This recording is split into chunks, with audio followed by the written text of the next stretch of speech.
नमस्कार दोस्तों, आप सभी का अपने YouTube चैनल केमिस्ट्री में Shiv Kumar sir at Shri Krishna school Maingarh हार्दिक स्वागत है। आज बच्चों हम नई यूनिट स्टार्ट करेंगे, नई यूनिट पढ़ेंगे। वो हमारी पॉलीमर यूनिट है ना, 5 वीडियो में आपने कंप्लीट कर ली और उसकी जो प्रॉब्लम थी एनसीईआरटी क्वेश्चन थे सारे वहां पर आपने सोल्व भी कर लिए। तो आज यूनिट जो नहीं पढ़ेंगे, यूनिट कौन सी है? Chemistry in everyday life. सबसे आसान यूनिट है, बेसिक यूनिट है, वो जो आपके डेली लाइफ के प्रोडक्ट होते हैं ना, सोप, डिटर्जेंट्स है, इनके बारे में, मेडिसिन है, इनके बारे में आप डिटेल में पढ़ोगे। ये भी आप यूनिट 3 या 4 वीडियो में पूरी हो जाएगी।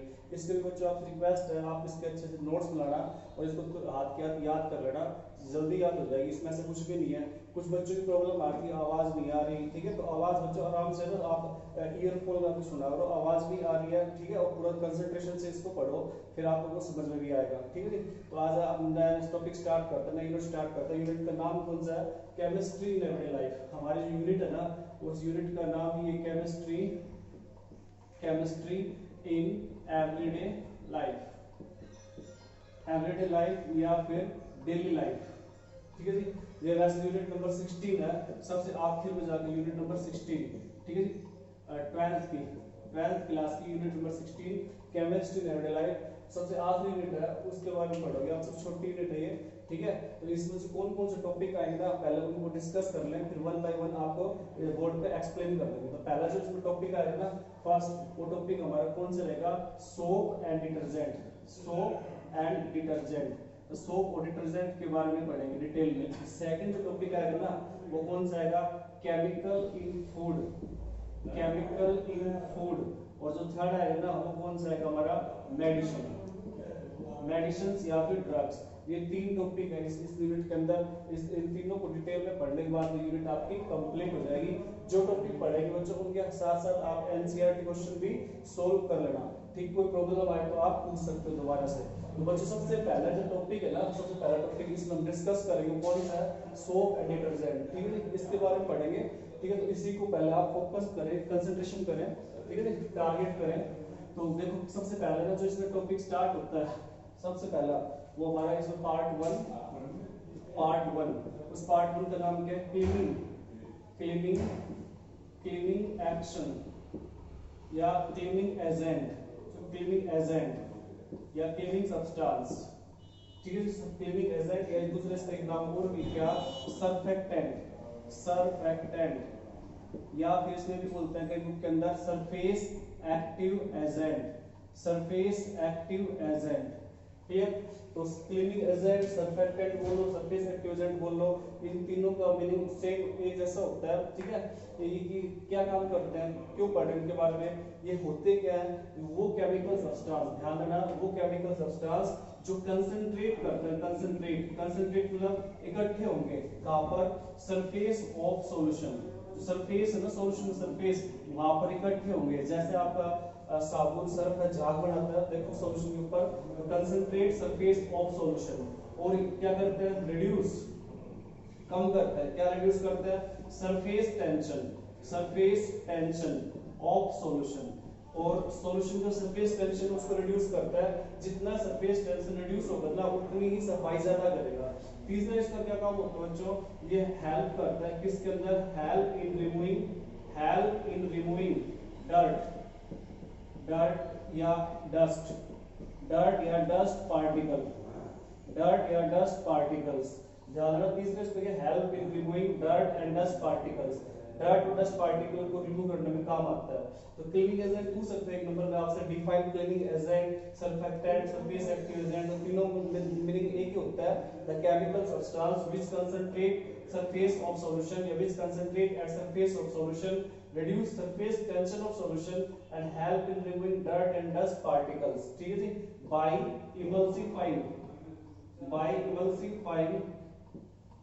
emulsifying grease material, ठीक है जी, is known as surfactant या surface active agent। तो सिंपल से हमारे पास डेफिनेशन थी। अब surfactant surface active agent है ना, वो 2 टाइप्स होते हैं, हमारे सिलेबस में दे रखे हैं 2 टाइप्स, ठीक है जी।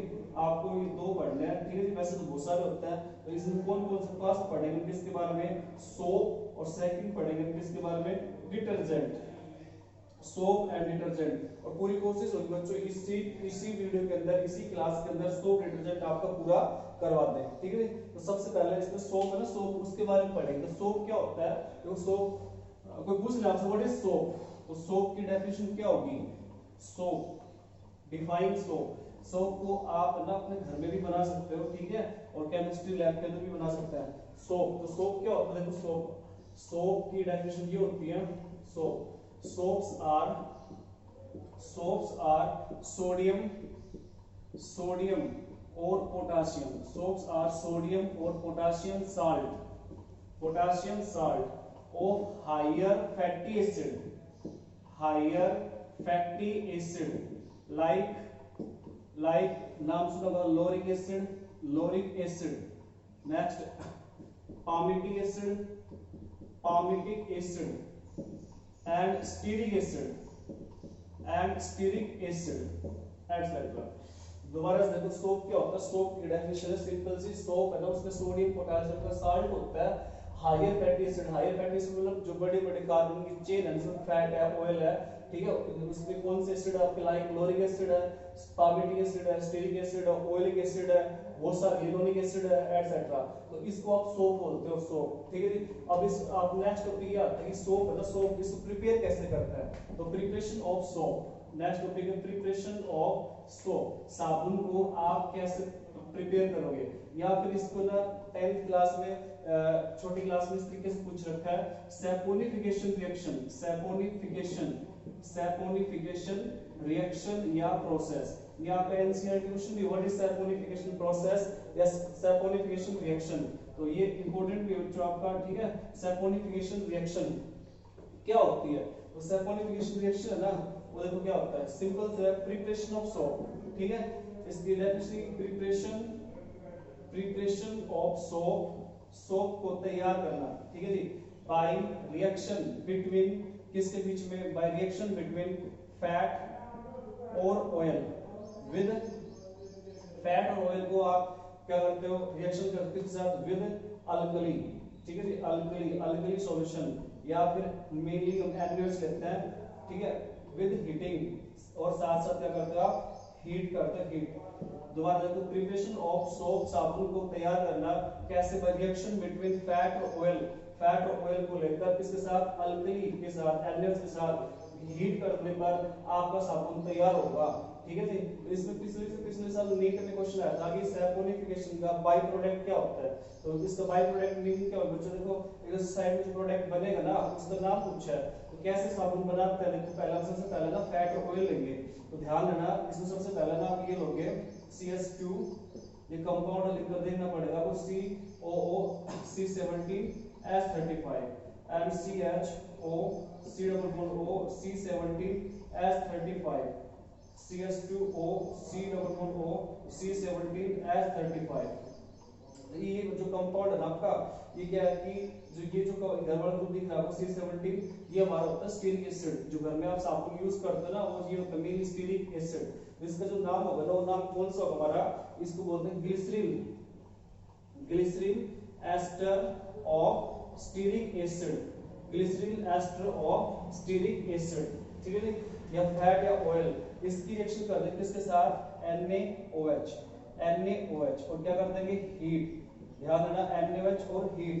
जैसे ये आपके पास ले रखे हैं, इसको बैलेंस करने के लिए हम यहाँ पर 3 मोल्स लेंगे NaOH के और रिएक्शन करेंगे, तो आपको जो प्रोडक्ट बनेगा ना वो सोप बनेगा। तो दोबारा देख लो एक बार कैसे क्या करते हैं इसको, प्रिपरेशन ऑफ सोप, सबसे पहले आप ये लोगे फैट या ऑयल या glycerine ester of stearic acid, इस रिएक्शन करेंगे अल्कली से, अल्कली सॉल्यूशन NaOH लिया आपने 3 मोल्स लेना बैलेंस करने के लिए, और इन प्रेजेंस ऑफ हीटिंग, ठीक है। तो आखिरी जो प्रोडक्ट होगा ना जो वो ऊपर लिख रहा है आपको, ठीक है, क्या बनेगा, देखो ध्यान से देखना, ये रिएक्शन इंपॉर्टेंट है, अगर एग्जाम में पूछता आपसे सैपोनिफिकेशन रिएक्शन क्या होती है, तो आपको ये रिएक्शन लिखनी पड़ेगी, तब आपको नंबर मिलेगा।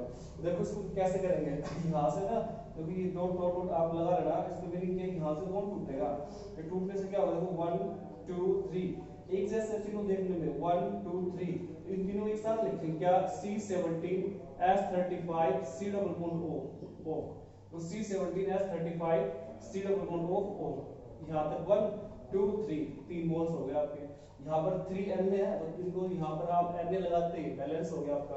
फिर जो ये प्रोडक्ट बचा इस साइड वाला, ये कि आपके पास plus CH2 CH CH2 CH2 CH CH2, बाहर से कुछ भी नहीं रहना, आपको सिर्फ ये लिखना है, इसी के अंदर सब कुछ चल रहा है।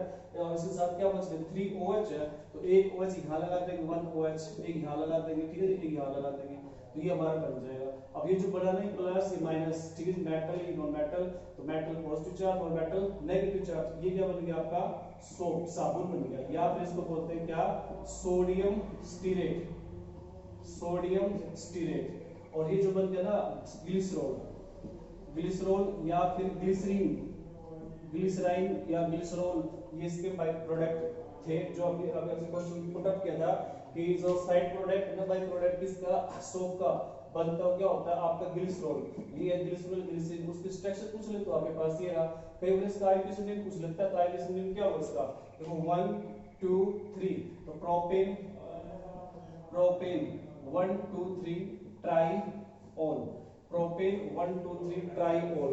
दूसरा कई बच्चे ना यहाँ पर गलती करेंगे जल्दी में, कई बार गलती यहाँ पर 2 लगा देंगे, 2 जैसे 2 लग गया गलत हो जाएगा आपका। इस कार्बन वैलेंसी कितनी रहेगी 5 2 3 4 5, ये 2 आपको पुट नहीं करना, यहाँ पर सिर्फ आप एक ही एच रहेगा, मतलब कैंडल की कार्बन वैलेंसी हमेशा 4 ही रहेगी, 4।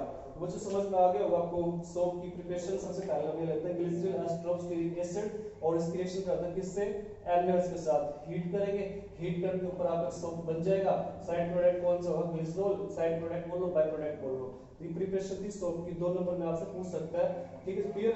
चलिए आगे नेक्स्ट टॉपिक है ना, इसमें क्या होता है देखो, आगे इस टॉपिक को पढ़ते हैं सोप के अंदर ही।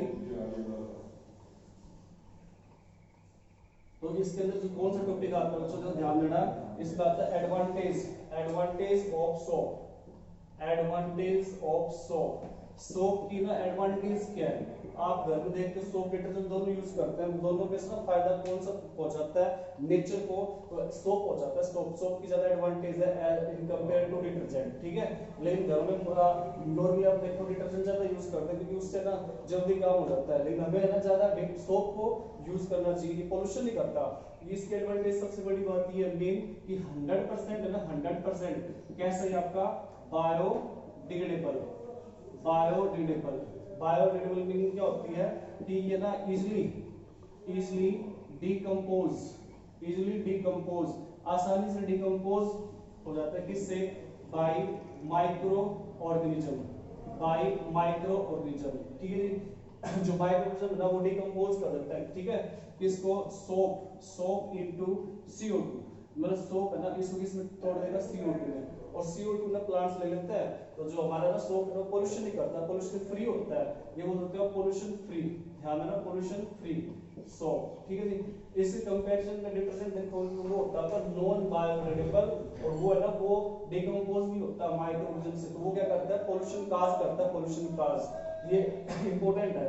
उसके बाद नेक्स्ट आता है disadvantage, disadvantage of soap, disadvantage of soap. तो डिसएडवांटेज ऑफ सोप है ना, इसकी सबसे बड़ी डिसएडवांटेज ये है ये हार्ड वाटर में डिसॉल्व नहीं होता, एसिडिक सॉल्यूशन में डिसॉल्व नहीं होता, इसकी जो लेदर फॉर्मेशन कम होती है, जो सफाई की कम करता है, सरफेस टेंशन है ना उसको रिड्यूस कम करता है, इसकी डिसएडवांटेज है। लेकिन इसमें से सबसे मेनली है क्वेश्चन आता है कई बार ये कि why soap are not dissolve in hard water, why soap are not dissolve in hard water, hard water है ना उसके अंदर सोप है ना, सोप वो डिसॉल्व क्यों नहीं होता, तो उसकी क्या उसका क्या रीजन होगा, तो देखो सोप है ना हार्ड वाटर के अंदर क्यों डिसॉल्व नहीं होता इसको समझना। वैसे ही डिसएडवांटेज है, इनको एनसीईआरटी क्वेश्चन दे रखा आपको ये बढ़ाकर कि हार्ड वाटर कंटेन क्या कंटेन करता है कैल्शियम और magnesium salt, hard water contain calcium magnesium salt, ठीक है जी। वो रिएक्ट करेगा, रिएक्शन करेगा विच रिएक्ट विद सोप से रिएक्ट करेगा with soap to form hard curdy white PPT, white precipitate. ध्यान देना दोबारा से, हार्ड वाटर ना उसमें क्या होता है, कैल्शियम मैग्नीशियम आयंस या साल्ट होंगे, वो रिएक्शन करेंगे इससे सोप से to form hard curdy, curdy मतलब कठोर, व्हाइट पीपीटी व्हाइट प्रेसिपिटेट होंगे, ठीक है, विच फॉर्म वो क्या बनाता है आपने, विच फॉर्म इनसोल्यूबल पार्ट, जो इनसोल्यूबल पार्ट होगा ना वो बनाएंगे और उसका क्या नाम है, इज नोन एज स्कम, उसको बोलते हैं स्कम, ध्यान देना स्कम, SCUM स्कम। तो ये जो चीज लिखी है ना इसकी रिएक्शन दी है, इसको आप रिएक्शन से बताओगे ना तो आपको पूरे नंबर मिलेंगे, ठीक है। रिएक्शंस कैसे बताएंगे देखो ध्यान देना, हार्ड वाटर उसमें क्या कैल्शियम मैग्नीशियम है, उसकी रिएक्शन करेंगे किसके साथ, सोप के साथ, वो क्या बनाता है हार्ड कर्डिंग व्हाइट पीपीटी, ठीक है। वो कैसा होता है हमारा इनसोल्यूबल होता है, और जो इनसोल्यूबल पार्ट होता है ना एक नंबर पूछ सकता है ऑब्जेक्टिव क्वेश्चन, उसका नाम क्या है, ऑप्शन में स्कम मिले स्कम, तो वो आपका राइट आंसर होगा, ठीक है जी। तो इसमें जो रिएक्शन होगी रिएक्शंस के बाद में वो देखो कैसे दिखाओगे आप, अब बस ये C17H35 COONA, आपने ये साबुन लिया सोप और हार्ड वाटर लिया आपने CaCl2, ये हमारे पास क्या है हार्ड वाटर, ठीक है जी। हार्ड वाटर में क्या था कैल्शियम मैग्नीशियम साल्ट, तो CaCl2 क्या हमारा हार्ड वाटर है। अब इसकी रिएक्शन करता है सोप ना, हार्ड वाटर रिएक्शन कर रहा है तो क्या प्रोडक्ट होगा, 2 मोल्स ले लिया आपने, अब 2 मोल्स से 2Na Cl बाहर हो जाएगा और क्या प्रोडक्ट बनेगा आपका C17H35 COO twice Ca 2NaCl, दोबारा ध्यान देना यहाँ से 2Na और 2Cl ये बाहर निकल जाएगा आपके C17H35 COO, ये 2 थे 2 मोल्स हो गया आपका कैल्शियम, ये जो बन गया ना इसका नाम है कैल्शियम स्टीरेट या इसी को बोलते हैं क्या स्कम, और पीपीटी बनता है तो यहाँ पर पीपीटी का साइन ऑफ पीपीटी स्कम बनेगा, जो इनसोल्यूबल पार्ट होता है। तो मुझे समझ में आ गया होगा, दोबारा से एक बार आप देख सकते हो क्या कि जो ये लिखा था ना कि हार्ड वाटर है उसमें कैल्शियम मैग्नीशियम आयन होता है, ठीक है, वो रिएक्शन करेगा सोप से तो क्या बनाता है स्कम बनाता है जो इनसोल्यूबल होता है। तो सोप आप ये लिखा, हार्ड वाटर ये लिखा, यहाँ से रिएक्शन बैलेंस करनी बस 2NaCl बाहर हो जाएगा, बाकी जो बच गया जो सारा लिख दो स्कम तैयार हो जाएगा हमारा, ठीक है जी, क्लियर हो गया होगा, ठीक है जी। नेक्स्ट है ना इससे अगला टॉपिक जो हमारा आता है एडवांटेज होगी, देखो हमने तो क्या क्या पढ़ा, सोप सबसे पहले पढ़ा सोप क्या होता है, ठीक है जी, फिर उसकी प्रिपरेशन पढ़ी, फिर एडवांटेज पढ़ी, फिर डिसएडवांटेज पढ़ ली। अब उसके नेक्स्ट टॉपिक आता है हमारा कौन सा, डिटर्जेंट। तो डिटर्जेंट है ना वो देखो क्या होता है, नेक्स्ट टॉपिक है डिटर्जेंट। आप पूछ सकते हो व्हाट इज डिटर्जेंट, ठीक है जी। डिटर्जेंट इसलिए भी बोलते हैं सोपलेस सोप, और कई बुक में इस नाम से सिंडेट, ठीक है जी, और कई बुक में इस नाम से भी जानते हो सिंथेटिक डिटर्जेंट, ठीक है जी। तो ये सारे में एक ही है, what is detergent, what is soapless soap, what is syndet, what is synthetic detergent. तो इसकी डेफिनेशन क्या होती है, जैसे सोप की डेफिनेशन इसकी डेफिनेशन है, ठीक है, देखिए तो these are ammonium sulfate और सल्फोनेट, ध्यान देना these are ammonium sulfate या सल्फोनेट, ठीक है, अमोनियम सल्फेट और sulphonate salt of long chain hydrocarbon बड़ी चेन बनेगी, ठीक है, कंटेनिंग, जिसमें क्या मिलेगा, कंटेनिंग 12 से 18 कार्बन एटम, जिसमें ना कार्बन एटम मिलेंगे कितने, 12 से 18 कार्बन एटम। तो दोबारा देखो क्या डिटर्जेंट की डेफिनेशन आपके सामने है, these are ammonium sulfate और sulphonate salt of long chain hydrocarbon containing 12 से 18 carbon atom is known as detergent, ठीक है जी। नेक्स्ट टॉपिक है ना इसमें क्या आता है, क्लासिफिकेशन ऑफ डिटर्जेंट, डिटर्जेंट की है ना क्लासिफिकेशन या फिर टाइप, ठीक है जी, टाइप ऑफ डिटर्जेंट, क्लासिफिकेशन या टाइप ऑफ डिटर्जेंट। तो इसमें मेनली ना डिटर्जेंट आपका 3 टाइप का होता है, कौन कौन सा, सबसे पहला होता है ना वो होता है हमारा एनायनिक डिटर्जेंट, ठीक है जी, एनायनिक डिटर्जेंट, फिर है कैटायनिक और फिर लास्ट में नॉन आयनिक। 3 इसकी टाइप है, एनायनिक, कैटायनिक और नॉन आयनिक। जो हमारा ना फर्स्ट है एनायनिक नेम इंडिकेट एनायनिक क्या होता है, एनायनिक जिसमें नेगेटिव चार्ज हो, तो ये क्या होगा, इट कंटेन एनायन, इसमें एनाइन पार्ट होगा, इट कंटेन एनाइन पार्ट, ठीक है, anionic part which responsible for जो responsible है किसके लिए, responsible for cleaning action सफाई के लिए। दोबारा ध्यान देना क्या, इट कंटेन नेगेटिव पार्ट या A9 part which responsible for cleaning action सफाई के लिए आपका काम आता है। अब इसकी भी टाइप बच्चों आगे, these are again two type, ठीक है, और उनकी प्रिपरेशन भी है, देयर अगेन टू टाइप। तो देखो कौन कौन सी इसकी टाइप आती है, ध्यान देना।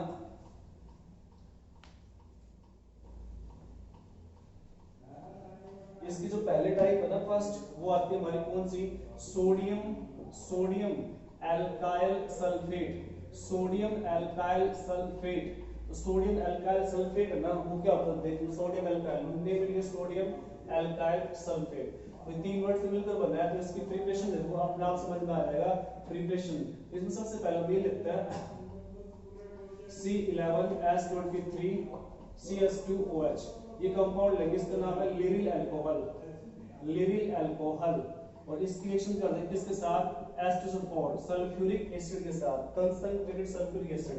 तो यहां से बच्चों ध्यान रखिए, इसका H इसका OH क्या निकल जाएगा, वाटर, ये OH इसका H, तो यहां H जाने के बाद क्या बचेगा, SO3H, यहां पर जुड़ जाएगा, क्या बचेगा, C11H23CS2O SO3H, ये कंपाउंड बनेगा। इसका नाम क्या होगा, लिरिल हाइड्रोजन सल्फोनिक एसिड, कुछ नहीं है, बस ये नई चीज जुड़ी है आपके पास, उसी का नाम है, बाकी लिरिल तो पहले था ही, लिरिल हाइड्रोजन सल्फोनिक एसिड। आगे हम इसकी रिएक्शन करते हैं किसके साथ, NaOH के साथ, NaOH, तो इसका H और इसका OH निकाल दो, बाकी जो बच गया जोड़ दो, C11H23CS2O SO3 Na, ध्यान रखना ये Na इसके साथ आ जाएगा, H और OH निकल जाएगा, ठीक है जी, -S2 बाहर निकल जाएगा। इसका जो नाम है ना, इसका नाम क्या होगा, सोडियम लिरिल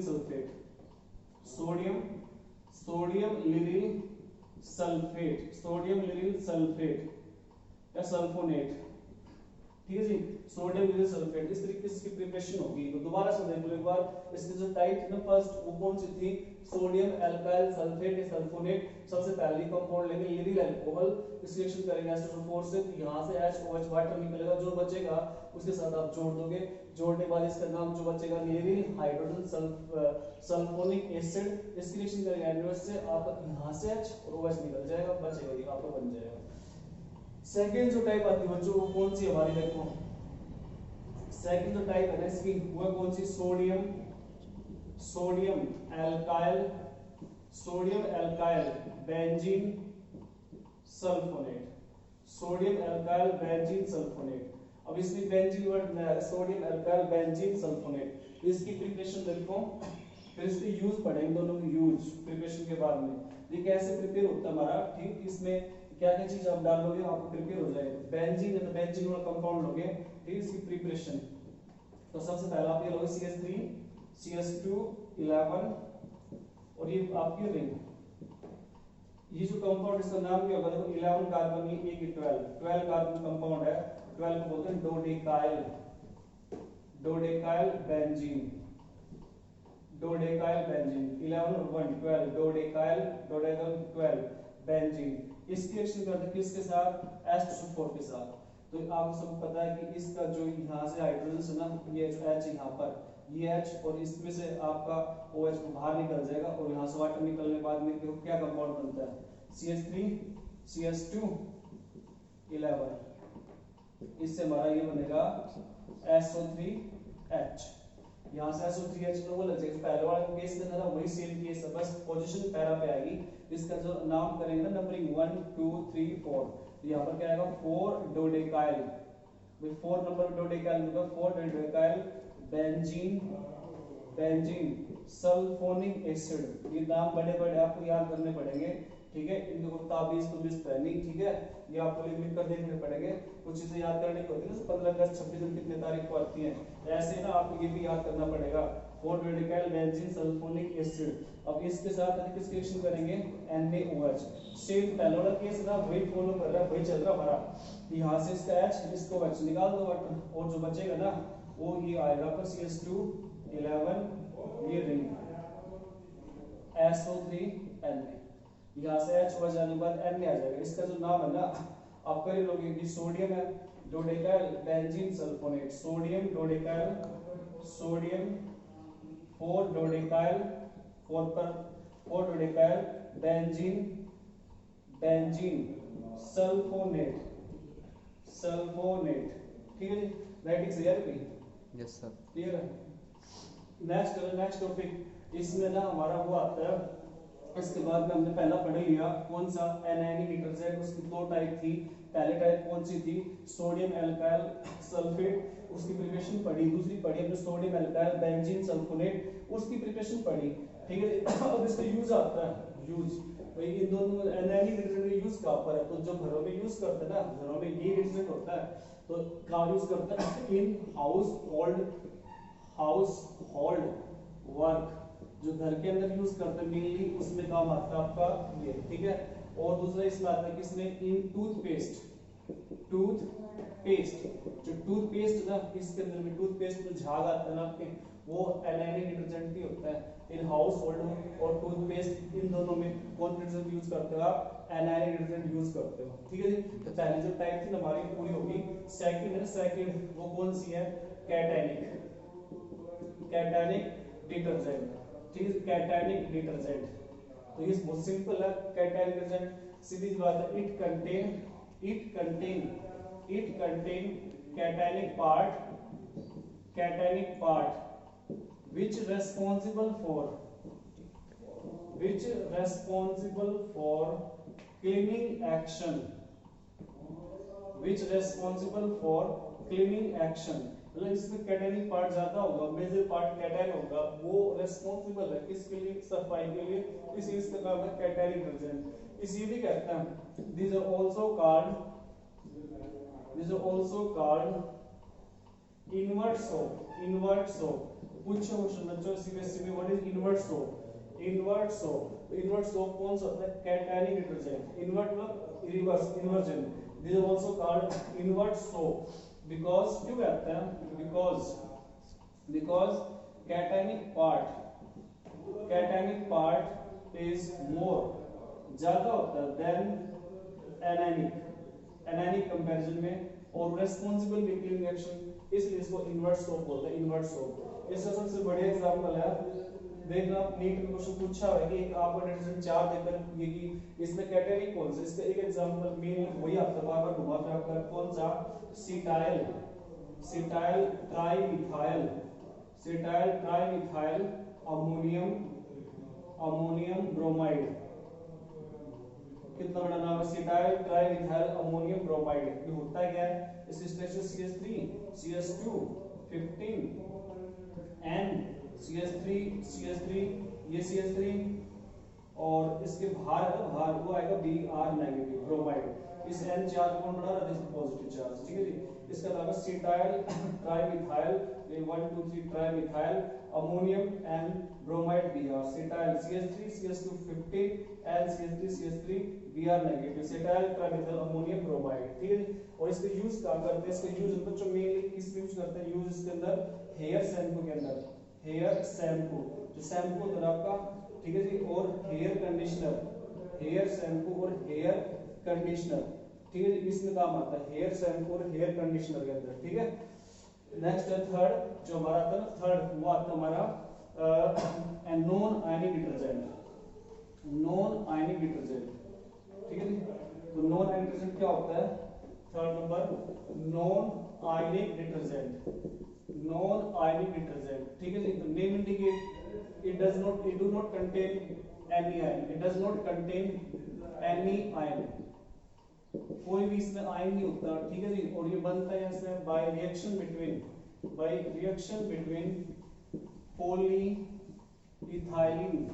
पॉलीइथाइलिन ग्लाइकोल, ठीक है जी, पॉलीइथाइलिन ग्लाइकोल और स्टीरिक एसिड, स्टीरिक एसिड, इन दोनों से रिएक्शन करेंगे तब बनेगा। तो इसकी फटाफट से प्रिपरेशन देखो कैसे बनता है हमारे पास। एक सबसे पहले ये लेंगे CH2CH2OH, ठीक है जी, N नंबर, ये आपकी इथाइल ग्लाइकोल है और इसकी रिएक्शन करेंगे इसके साथ बच्चों CH2CH2O, ये भी N नंबर, ये भी N नंबर, ठीक है, N नंबर है, N नंबर कंफ्यूज मतलब N नंबर, ये इथाइल ऑक्साइड, ये इथेन डाइऑल, ये दोनों को हीट करेंगे तो ये बॉन्ड टूटेगा। इस बॉन्ड टूटने से तो क्या बनता हमारा, ठीक है, इससे जो प्रिपेयर होगा ना वो कौन सा हमारा non ionic detergent, non ionic detergent.